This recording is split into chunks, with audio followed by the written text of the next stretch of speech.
বিয়ে করার জন্য গ্রামের ছেলে ভালো নাকি শহরের ছেলে ভালো? গ্রামের ছেলে ভালো। কেন?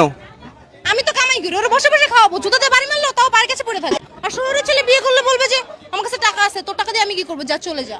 আরে দুধ ব্যবসায়ী, তুই এটা কি বললি? শুধু শহরের ছেলেদের টাকা আছে, গ্রামের ছেলেদের টাকা নাই, গ্রামের ছেলেরা গরিব। হ্যাঁ, গ্রামের ছেলেরা ফকিরনি।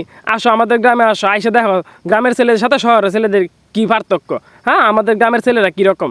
আর তোমার মতো সেরিয়ায় দুধ ব্যবসায়ীদেরকে আমাদের গ্রামের ছেলেরা প্রতিদিন ফোন দেয়া নিয়ে ঢাকা শহর ফালায়, তারপর তোমাদের মতো দুধ ব্যবসা শুরু করে। তুমি তো হচ্ছে বনানী, গুলশান, বাইরে দ্বারা যমুনা, হ্যাঁ, এই দিকে হচ্ছে গিয়া দুধ ব্যবসা করো। আর দুধ ব্যবসা করে টিয়া ইনকাম করো। গ্রামের ছেলেরা তো দুধ ব্যবসা করে টিয়া ইনকাম করে, আর গ্রামের ছেলেরা বউ দিয়া দুধ ব্যবসা করে না। আর তুমি যে দুধ ব্যবসায়ী, তোমার দিয়া তো চলতোই না।